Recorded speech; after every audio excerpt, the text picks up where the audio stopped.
In the most recent edition of National Geographic, there's a picture of male emperor penguins. And they're all incubating eggs, and they're huddled together to protect themselves from the harsh Antarctic climate. It's a powerful picture of how community can help us weather any storm. Like the emperor penguins, cross-country skiers like to don their snazziest outfits to help protect them from mile after mile of harsh conditions. Our guest today is Dr. Paul Anderson. Dr. Anderson is a preventative medicine physician. He is an accomplished cross-country skier, and he's also a world expert in the culture of cross-country. In 2016, Dr. Anderson sampled over 5,000 athletes from the Birkebeiner race. Now, the Birkie is the largest cross-country race in North America, and his research yielded some really powerful insights into how the cross-country culture is driving fitness and health far longer and at a far more durable rate than almost any other population in America. Combined with his unique insights as a Masterlete himself, I think you're going to absolutely enjoy this captivating discussion with Masterlete, Dr. Paul Anderson.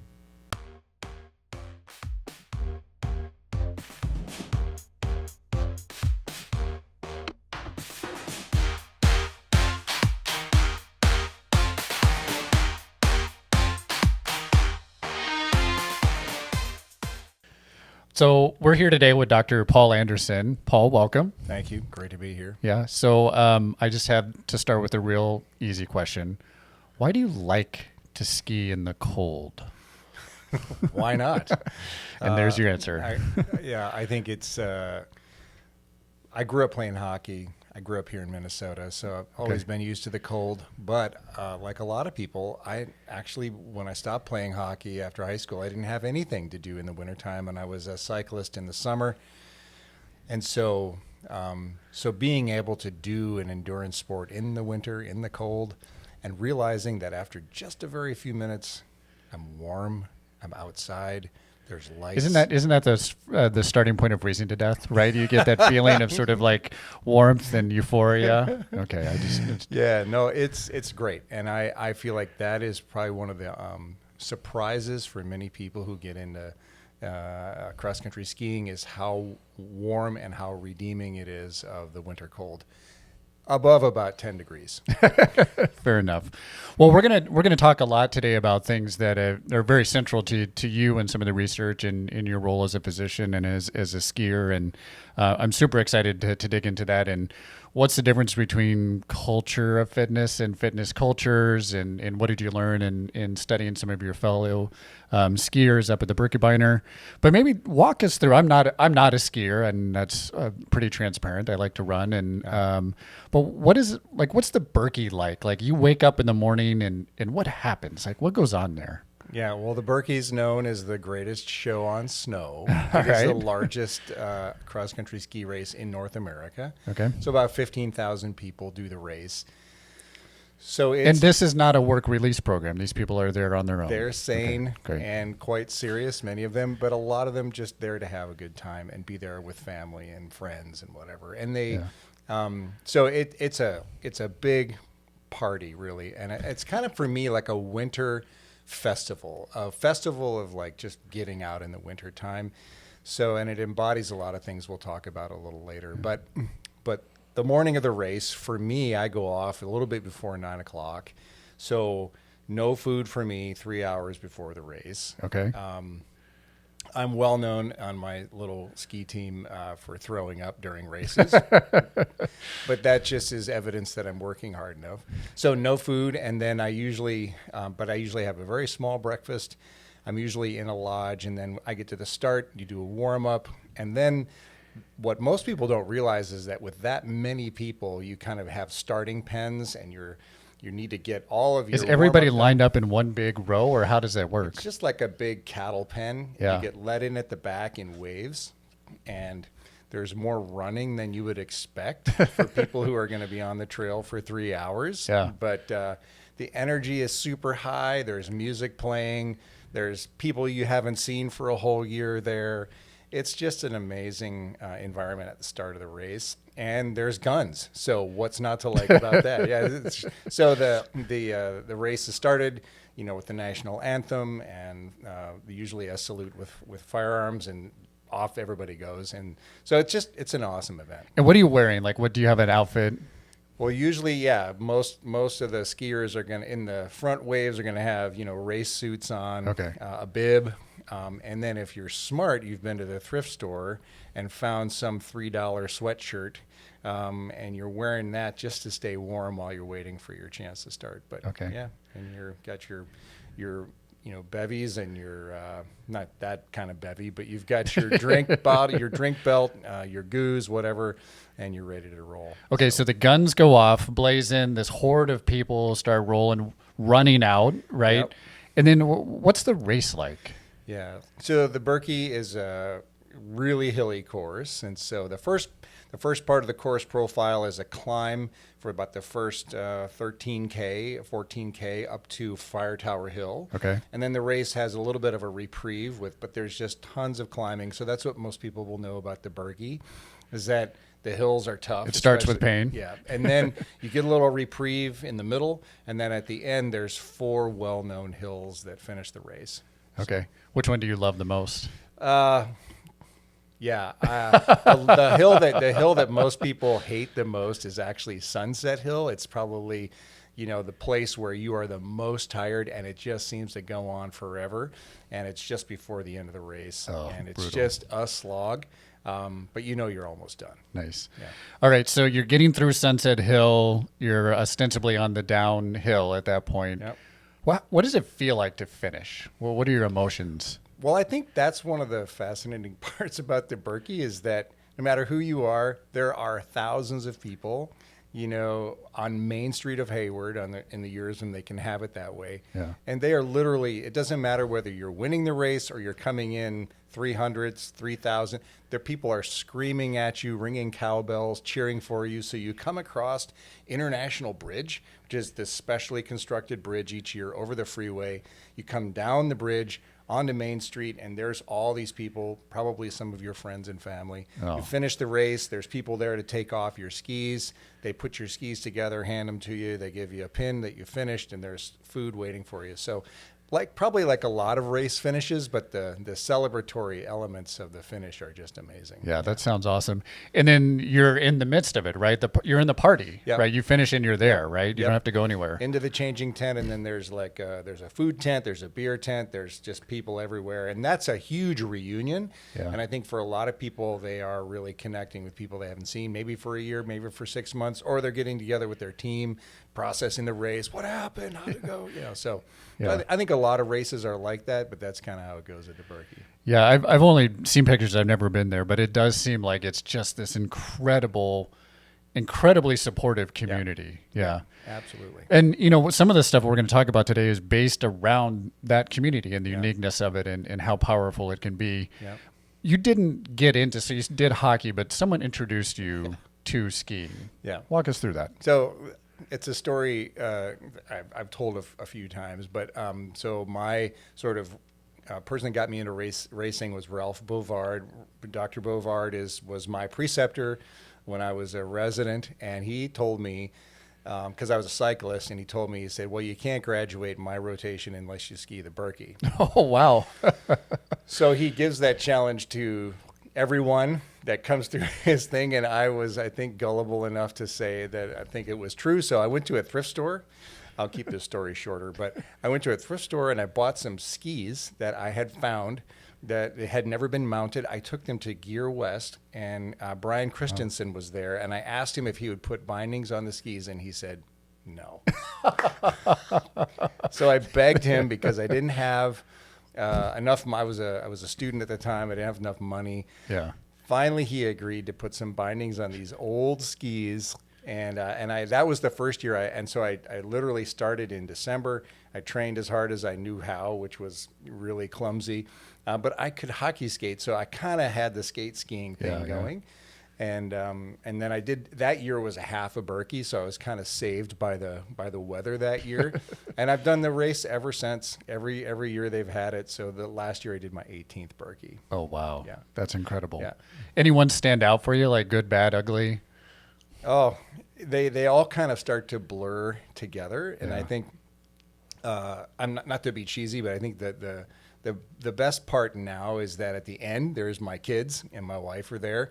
I think, you can do all this stuff by yourself and your friends are there, but having them there and celebrating with them is really awesome. Yeah.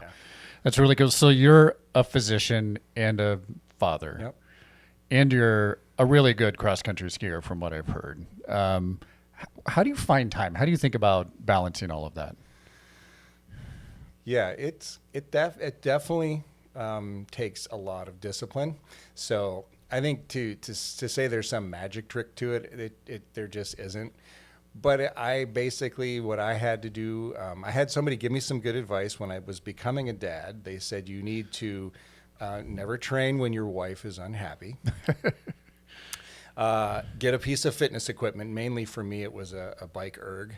Okay. And then manage your transition times, which meant getting from whatever you're doing to your training and back again. You have to be efficient with that. So to this day, my briefcase is my Berkey bag, which has all my workout stuff in it. I bring it to all my work meetings, so I can just. And so what I had to do is just I asked, really asked my wife a big ask, and she has been very understanding with the amount of time that I've spent training. Basically, I just want one hobby because I have a million hobbies. I just said I just want one hobby when we're really in the busy part of having kids, and that is I just want to stay in shape, really good shape. And she's been super helpful and supportive to help me do that. So, and why is that important to you? Why that over everything else? I think it's the anchor for so much stuff that I want to do in the future, be available to my family, to my community, and just enjoy a lot of things I haven't got to do yet. Yeah. And so I think I've just watched so many people, and if your health is really struggling, it starts to just affect everything else. So I just chose that as the one thing that I was going to focus on, and figured that I could bring all the music and the coffee roasting and all the other stuff back later, and that seems to be so far working out. Yeah, well, it's really powerful, and as a physician, I think it seems like one of the things that has kind of guided a little bit of your journey so far, and we talk about disease a lot, right, and what isn't working, but you kind of came at some of the research around the Berkey of what is working and how do we study that and kind of learn that. Walk us through that, because that's a contrarian view. Yeah, I'm a preventive medicine physician, so that's kind of my starting point. I didn't start out that way, though. I started out as a general surgeon, and I did about 1.5 years of general surgery training and took care of a lot of people who had a hard time for whatever reason taking care of themselves. Yeah. And I could, we operated on a lot of folks and did some things to improve their life a little bit, but I just had this deep hunger, I think like many people do, to sort of go upstream and keep that from happening in the first place. And so that's really where it comes from me. And then I've had the chance to do some research along the way looking at high performers, and I think we can learn a lot about when human beings work well, and we can sort of understand where we're going with the things that we're fixing. Now, taking care of people who are ill is deeply important. It's part of the history of medicine. It's part of the compassion of medicine, and there are a lot of people who will never have the chance to enjoy the kinds of things that we do. So I think I don't want to play prevention off against the care of the ill. Yeah.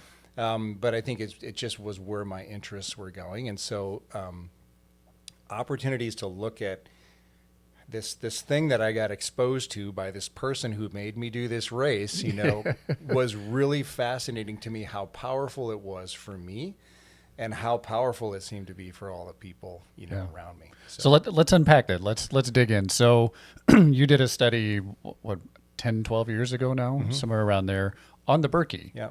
Talk to us about that. Yeah, so the study was really, I was a fellow at the Mayo Clinic at the time, and I was looking for, some research to do, and I was a passionate Birkie skier, so hey, why not do a Birkie study? But really, the things that I was thinking about was that ultimately, when you get down to all the things that we're worried about with the well-being of our country, of ourselves, it all comes down to behavior change. And behavior change is the last frontier, really, for many of us between, of sort of getting where we want to go with our health, with a lot of things. And so I think it was Tom Frieden, former CDC director, said, we know what to do. We just do not know how to help people do that. And so behavior change has been a real passion of mine. So what I wanted to look at was this phenomenon of how the Birkie, why it was making me so passionate to train, and what was this sort of thing that was happening. And so what I did was I had a bunch of help from other people at Mayo to do a study of social support for exercise. So there was a questionnaire we asked, and really asked people, how they got into skiing, all kinds of questions about their behaviors, what things were most motivational for them. And really we're looking at what were the main forms of social support for Birkie skiers, and trying to get a little bit of a circle around what is this community and what's going on here. Yeah, right. And what did you learn from it? I mean, it was a really good sample size, right? Yeah. Thousands of people came back from this. Yep. So we got it. We ended up getting about 5,000 surveys back.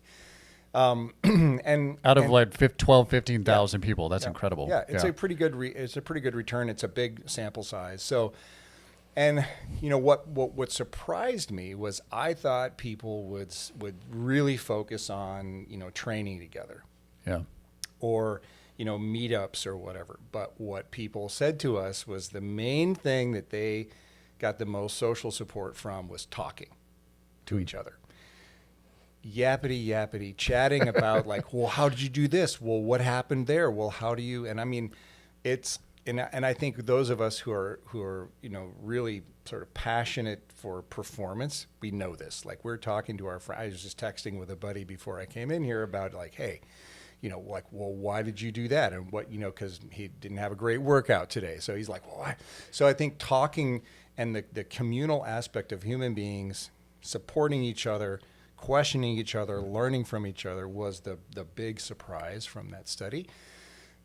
Probably some people would look at that and say, well, that's not too surprising, but I was surprised. And then these athletes also told us that, by and large, they didn't like work out 7 days a week together. They weren't on these sort of semi-pro teams. It was mostly this idea that they were solitary trainers who got together periodically with other people to do either something hard or something fun. So that was kind of the picture that really, I think those are the high points that emerged for us. And then we ended up writing another study on, sort of some of their health characteristics, which was a second paper. Yeah. When we talked about that originally, it really set me down a different direction. And it's been an important part of Masterlete in kind of getting this going, is the idea that it isn't just about the training, right? It's about the conversations that we can have, just like you're having with your buddies and I have, with the track guys and others is really foundational. And I found that to be very compelling because it also maps closely as you look at sort of aging writ large, right? And loneliness and the role of community and social support. What I think is really interesting, and I'd love your thoughts as we kind of unpack this, is this progression of, I might go train solitaire, right? And I go do that, but do I come back and do something with somebody and something that's hard? Now, one of the underlying parts of this research is this idea of self-efficacy, right? What does that mean, and why is that important, and does that map into that experience, right, for these Birkie trainers? Yeah, I think Birkie athletes. So first of all, cross-country skiing is, I think, most people would acknowledge who've tried it, technically challenging. Like yes, I fall down all the time. There's a lot of balance. There's a lot of timing. There's a lot of technique, and there is a certain. And it's physically demanding. I mean, your VO2 max is probably sick. It has to be adequate. To be. Yeah. So I think the point is that I think people need to learn from each other how this stuff works. Yeah. So you have a number of different fronts. So is there something in that? Is there something in that barrier to entry that makes it more sticky? I think there is a sense in which if you can get to a certain place with cross-country skiing where you either can naturally make your way in and feel like you did it or you work really hard and become good at it, you definitely feel like you've nailed something really hard, and there is a certain self-efficacy factor in that I think is very, supercharged. And not to, to run well and to run fast, there's a lot more technique than people think. So I don't want to, play it off for that, or even cycling well. But I think the technical steep learning curve of cross-country skiing definitely has more of that in it. So. And I think, as we look at, Masterlete's really about not just any one sport, but the idea that there's something hard and something attainable, almost a rite of passage to a certain degree, that gives you that access is really, I think, very interesting. And I agree. I mean, we all can run, and biking isn't that simple, but there is something really challenging about cross-country skiing that maybe gives it some unique characteristic in this conversation. Okay. So self-efficacy, what does that mean? I think it's basically, understood to be a person's ability to see a challenge and to have the confidence that they can actually marshal the resources to accomplish a task or, meet a challenge. So I think that sense that I can do it. Yeah. And okay, I did this thing, now I can do this other thing. I think that's the general idea of self-efficacy. And how does a culture impact that? How does it promote it, inhibit it? What do you think on that front? In a couple of ways. Number one is early on when you're a learner, you need other people to help you say, I think you can do it. So there's this sort of input into the self-efficacy, milieu that people need. They need other people to say, no, you got this, you can do it. And then I think there is a certain second aspect of culture that actually you become a member. You become a citizen of, like, now you are and so one of the long-standing traditions at the Birkie is the waves, and people, you can pay $25 to advance your wave. And I would bet that if you're male and over the age of 35 and have started to sort of wonder whether your fitness is doing this, you probably are trying to get into the next wave just to say, I want to be in a citizen of the I want to be a wave one skier, and I want to be an elite wave skier or whatever. And that's the other part of self-efficacy that's really, really powerful is this feeling of belonging and identity that comes along with it. Yeah, and I think too, reward, whether or not it's that verbal reward, and then the Birkie itself is almost, you were kind of talking about this before we started here a little bit. It's almost this very high moment, right? This peak, right, as a cross-country skier. Yeah. And it's sort of the reward, even though it's a tough race and you're physically like in and of itself. How do you think that plays into, the culture of fitness or fitness cultures as we go through this? Yeah. There's definitely a reward. It can also be sort of the flip side of a reward when you've trained really hard and you don't perform. If you have a growth mindset, that's also very stimulating, right? So I can remember years in which I've achieved my goal. I've been super motivated to train, but I've also been just as motivated, like this year when I didn't quite do what I wanted to do. Like, okay, what happened? What went wrong? What did I do? What am I going to do different? And there's energy in both. Yeah. So there's kind of a sort of dual reward there, I think. Yeah. I think it's really interesting too. We're biological creatures and there's the social side of it too. But, the stimulus response, the dopamine that you get from that activity, right? And being physical as a form of reward in and of itself is kind of interesting. And do you think there's something to that? There's lots of different cultures. It could be, to your point, making coffee, roasting coffee, or playing chess or something. Yeah. But there's something really, really sticky about that physical exertion, right? For people for whom physical activity or physical sort of performance has been a part of who they are. Yeah. These events, I think, are really profound for them. Yeah. Because one of the things I would say is that a lot of us women and men, our opportunities to compete and to perform highly end somewhere in our 20s maybe. Yeah. And the exciting thing for me was to realize that, especially with age group categories at the Birkie, or other races, I can still sort of say like, hey, I'm still in the thick of it with other people who have really taken care of their health too. And there's this sort of ongoing, sense of physical performance that's very rewarding. And I think that that's, always been a part of my life. And it's really exciting for me to feel like, not to be cliche, but like I still got it. Like I can still go hard. I can still, I was soundly beaten by a 63-year-old female this year. Yeah. That's pretty amazing. Yeah. And so you're kind of part of this whole realm of people who are really thinking about their health long term and staying fit. So I love that. And we have a mutual friend, Andre, and I've known Andre, I guess, about 25 years from right out of college. We started working together, and I remember him talking about how at that time I think he'd been running a lot, and he blew out his Achilles, and I think that really kind of put him a little bit more in the cross country realm. And I give Andre a lot of grief for a lot of really legitimate reasons, but one of the things that he was actually very inspirational was like he was always very fit.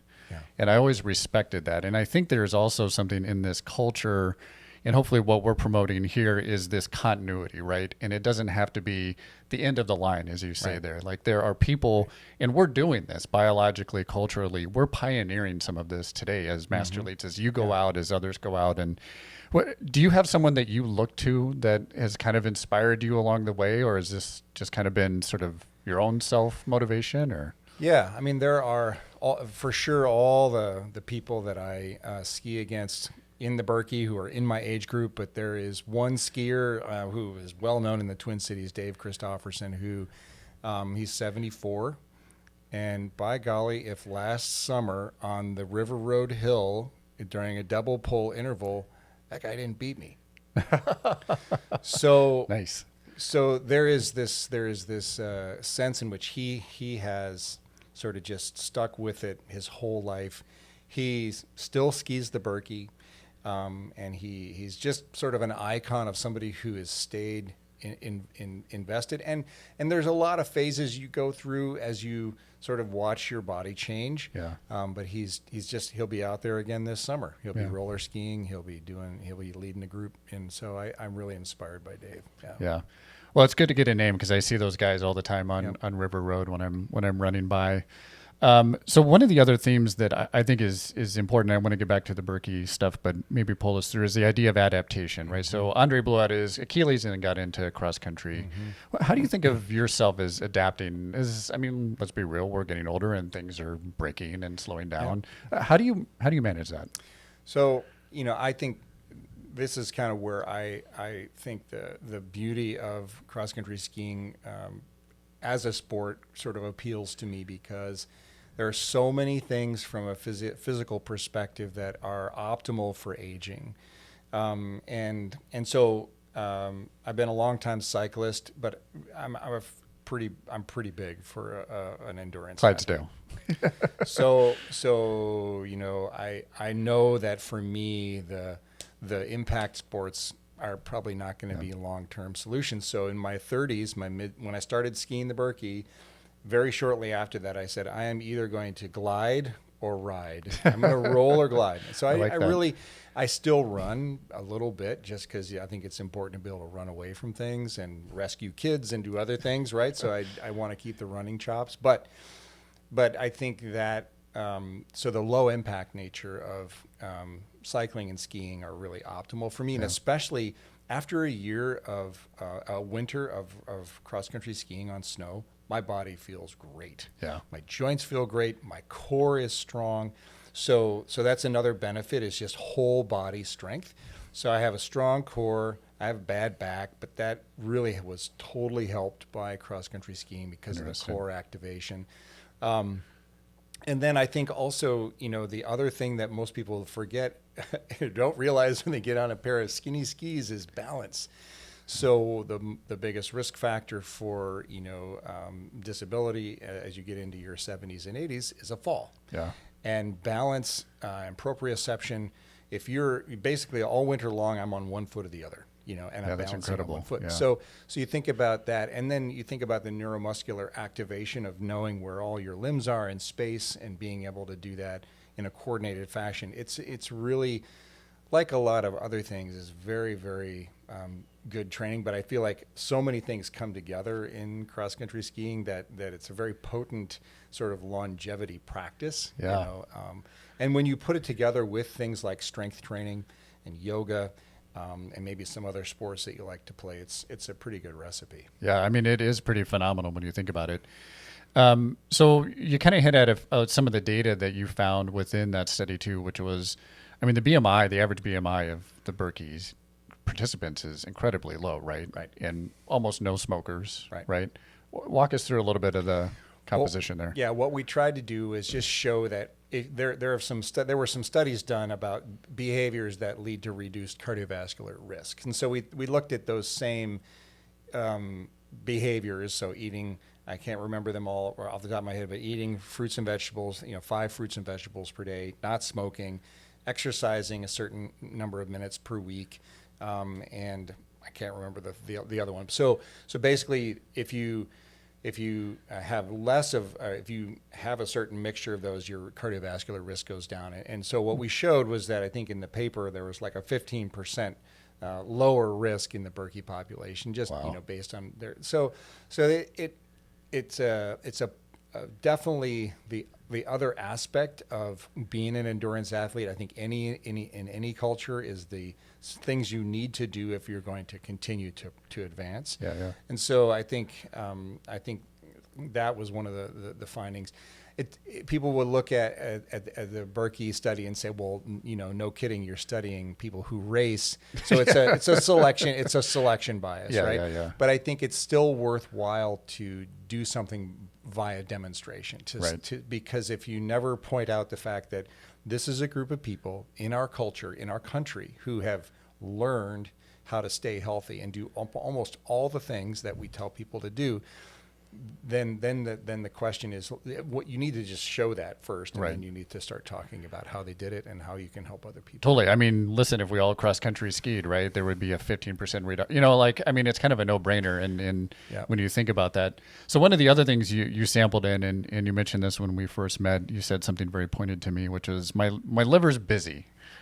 and the Berkey, right? Okay. So you finish, you're at the end, and there's the party, and there's beer flowing and the whatnot.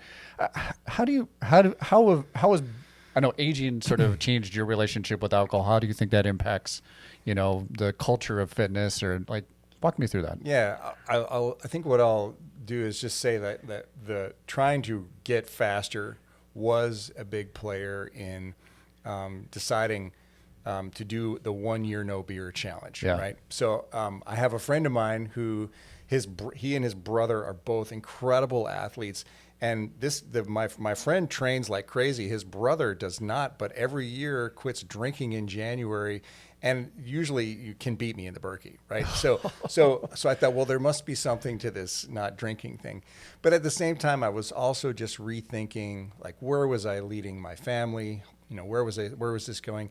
Plus, the more I read, the more I realized that alcohol after a hard workout is a pretty big insult, additional insult, and may delay recovery quite a bit. So it does delay recovery. And so I thought, I'm probably doing like all this training, and then I'm just like wiping out all my benefits. So that there was a year there where I did a 1 year no beer challenge, because I thought, well, I could do one a month or 90 days, but I thought, a year is probably going to help me really make some behavior changes, because that's a long time.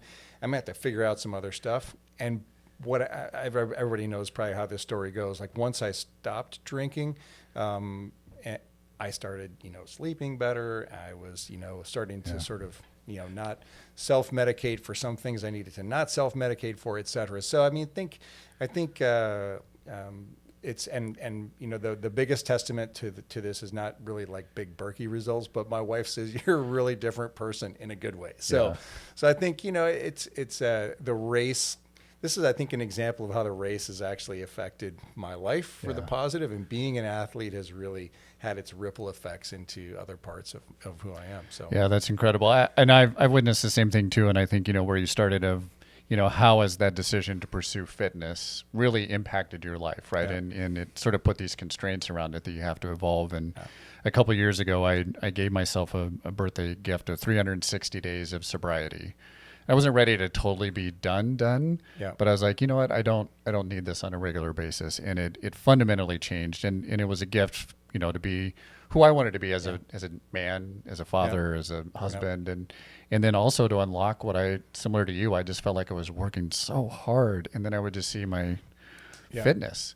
And it's interesting how that kind of became a barometer or even benchmark for other decisions in my life. And I think that, using fitness as a goal helped me understand, you probably need to change your relationship, with alcohol. And it's had just a phenomenal impact.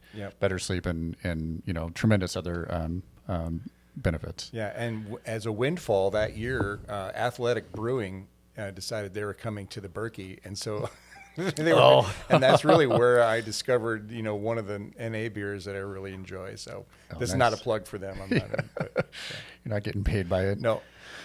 So one of the other things that we kind of covered a little bit around selection bias. So, I mean, I thought it was interesting, some of the other socioeconomic, factors within the Berkey population is generally a little bit higher educated, a little bit more affluent, pretty homogeneous. How do you think that kind of impacts? Is that a pro? Is that a con? Is that is that good or bad? I guess is maybe my question. I think it's neutral. I think it's just descriptive. Yeah. It's a descriptor of this population in the Midwest that goes to this race. Yeah. So I think it's okay to call it out, and I do think it's okay to say that it may indicate some increased ability to participate in this sport. Yeah. But I don't think that it negates the idea that there's a culture there. Yeah. So, or a culture that's impossible for other people to experience in other ways. And so, cross-country skiing is an expensive sport. You have to have a lot of equipment. You have to be able to get there. You have to have the gear. So there's no. But you question. can head down to the thrift store and find an old pair and coerce someone to bind them for you. A lot of my stuff I have been handed down from other skiers who have said, "Here, let me help you get started," and I've done that with other people too. So, but so I think this idea that fitness culture is just something that privileged people get to enjoy in their leisure time. Yeah. It's not. I don't think it's accurate. I think what we're seeing here is a phenomena that's sort of separate from that. Yeah. Okay, so I want to explore a little bit. So we've mentioned fitness culture and cultures of fitness. Mm-hmm. What's the difference? Yeah. I mean, maybe there isn't one. I think when I think of cultures of fitness, you think about sort of widespread cultural adoption of a fitness fad, maybe. Yeah. So something like Jane Fonda, or I'm dating myself, but other sort of fads that have gone through the country, jogging, and that kind of thing. Fitness cultures for me, I think of as very small and very concentrated. Connections of people around key events. So is the Berkey an example of that? I think the Berkey is a great example, and it's not creating its own fitness culture, but it is one of the hallmark sort of celebrations of, I think you could say, the ski culture, the Nordic ski culture in this part of the country, but people come from all over the world to do the race. Yeah. But I think especially for people who live here, it's kind of one of the anchors. It's an annual rhythm and so forth. So. And do you think those are, when you think about the evolution of a culture of fitness, do you think those happen organically? Are they spurred by certain things? Like, do you have any theories on that? I do think that they happen. It's kind of this question of can you teach certain skills, or are they sort of inborn, And I think what happens is certain events and experiences generate this sort of connection, like Burning Man, for example. Yeah, totally. Like nobody maybe invented Burning Man, but now it's this thing, right? So I think the Berkey's kind of like that, but then I think there is the possibility to sort of take a look at these things and to say, are there elements that we can sort of identify that are fundamental pieces of a culture that are happening here that make sense. And if I bring those things to my event here in New Jersey, maybe I can sort of create more connection to this activity and get more people involved. So I think the elements of culture, like a shared narrative, shared ideology, common language, and there's heroes in cultures. There's all these different, anthropologists could say it better, but I think there are some of these classic components that exist if you start thinking about the races you do, about the Iron Man, about other things. There's like this thing that you're becoming a part of that represents the culture. Yeah. If you could take, as a preventative medicine physician, and you've seen, thousands, if not tens of thousands of patients, and obviously are an active participant in society, if you could take the best of the Berkey and that culture of fitness and put it in American society, what would be the 2 or 3 things that you would want to plant? Yeah, I think the first thing would be community. So togetherness. I wore this vest today because this is the TNB is like the group of sort of unofficial, unorganized, extraordinary dudes that I train with, right? And without that, I think people are just working out on their own, with their earbuds in a club, not really talking to anybody, which is great. And a lot of people can do that for a long time. And I do that too. But I think that sense of culture, of community and connectedness, somehow if you can make that happen, that's a really key piece. Yeah. And you talked a little bit about, the training cycle, right? Go out, do your thing, but then come back and be able to talk about it and share that experience as being very central.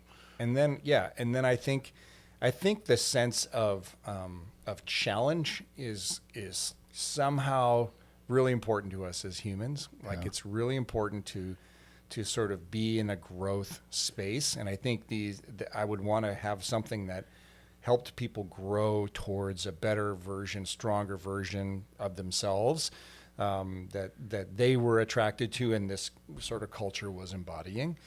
And then I think it just has to be sort of the other thing that I think is actually really important is iteration, sort of this cyclical, sort of progressive sort of feel. So you start the Berkey, I started in wave 10, then I was in wave 8, then I skied all the way to wave 1.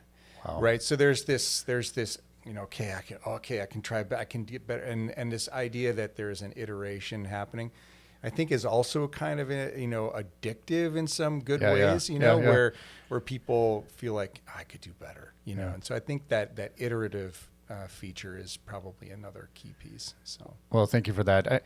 It's obvious you bring not only a tremendous amount of professional insight, but your own insights into this. Talk to the Paul 15 years ago. What's the one bit of advice you would give him? Keep on trucking. Yeah. That's what I hope to say. I hope, if I can, I really do. I don't know how I will do it, but one of the things that started to capture my imagination was that this race could help me enjoy strong fitness for decades, and people like Dave Christofferson and even Ralph that got me into this, who's 74, he skied 2 races Berkey week.